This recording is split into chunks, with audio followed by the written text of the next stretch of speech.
welcome to Life Connect. It's really good to have you this morning. And this week we're going to be focusing on some big questions. Our first question this morning is, who is Jesus?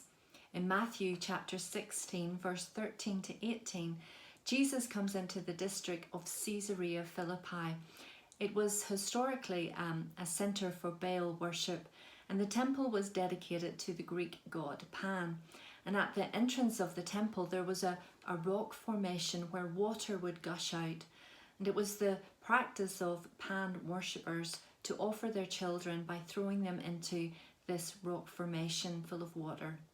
It was a terrible place, a dark place, a sinister place called the gates of hell. And that's important to our story because it was here that Jesus asks a fundamental question to his disciples. In verse 13, who do people say that the Son of Man is? And then verse 15, who do you say that I am?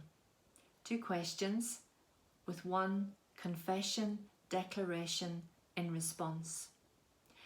What does our culture say about Jesus today? Well, surprisingly, research tells us in Talking Jesus that 1 in 5 people want to talk about Jesus and discover who he is. We know that during the COVID-19 pandemic, the Alpha courses online have rocketed in attendance, and people are exploring who Jesus is.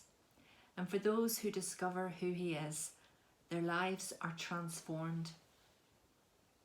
The disciples tell Jesus what the society, the culture of their day understood him to be. Some thought he was Jeremiah, the weeping prophet. Jesus was certainly a man of sorrows and acquainted with grief. Some thought he was the mysterious John the Baptist that had been beheaded and the king had thought was coming back as a ghost to haunt him for the terrible things he had done. Elijah. Maybe he was Elijah who was to come back and fulfill all righteousness. I wonder how you would have answered that direct question from Jesus. Who do you say that I am? Charles Templeton was a man who built a vast business empire. In his early days, he was a leader, an evangelist, a co-worker with Billy Graham. But sadly, he lost his faith. He struggled with doubt and he became disappointed with Christians and with the church. And if you go to Amazon today, you can find a book called Farewell to God, My Reasons for Rejecting the Christian Faith, written by Charles Templeton. And this is a publication of his crisis of faith. And as an older man, he was interviewed by John Ortberg. And John, hearing his story, interviewed him and asked him the question, has God ever disappointed you, Charles? And his reply was remarkable. He put down his notes and he asked for the interview to end. And with tears in his eyes said, Jesus has never disappointed me and I miss him so very much. Peter, the apostle, has this divine revelation of the lordship of Christ and declares, you are Christ, the Son of the living God. And Jesus replies in verse 17, blessed are you, Simon Bar-Jonah, for flesh and blood has not revealed this to you, but my Father who is in heaven. Jesus is the foundational rock on which the church is built. Jesus is the Christ, the Son of the living God, and every church and every fellowship and every follower of Jesus should declare it and stand in it and be faithful to this great declaration. Confession. I wonder, can you say today that Jesus is your Saviour, that he has delivered you and rescued you from sin? Do you believe that he was sent from God?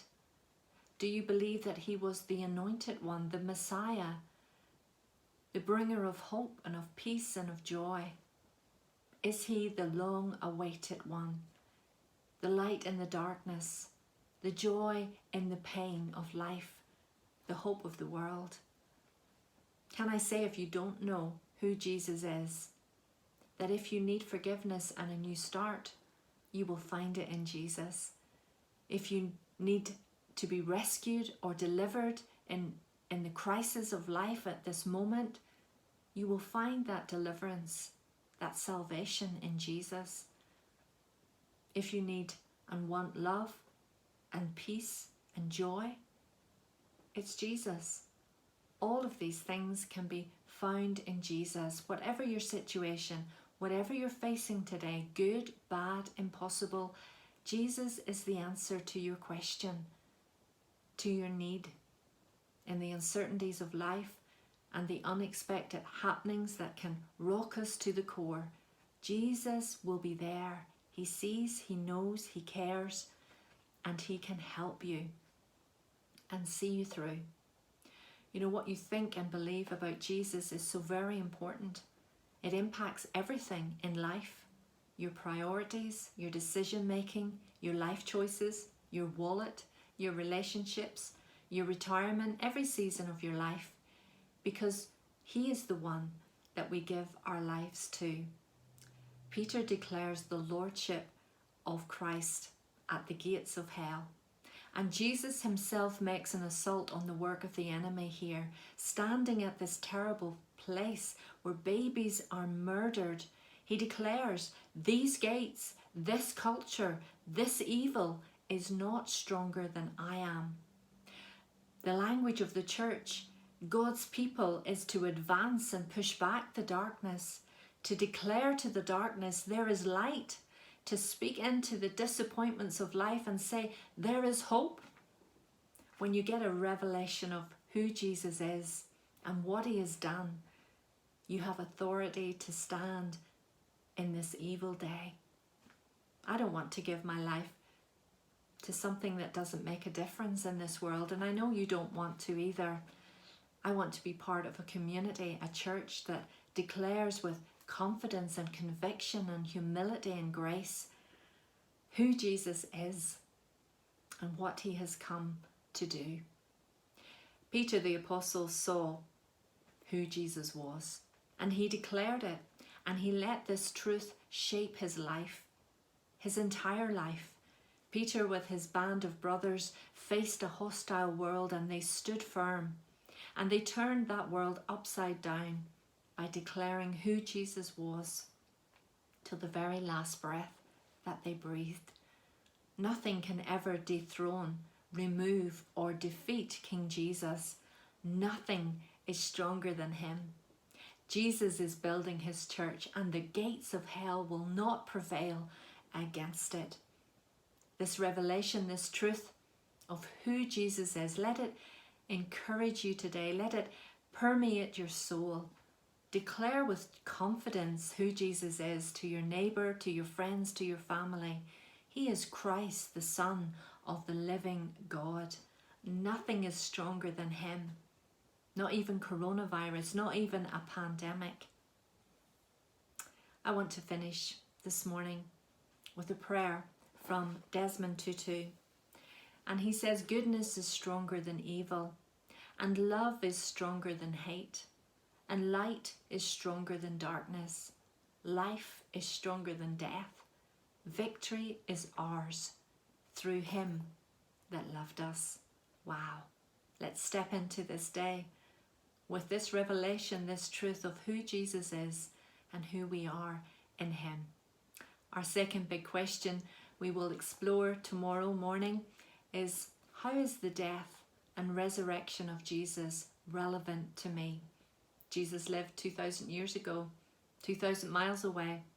How does that impact me today? We're going to explore that together. So I'd invite you back. Love to have your company tomorrow morning at 8 a.m. on Life Connect. Bye for now.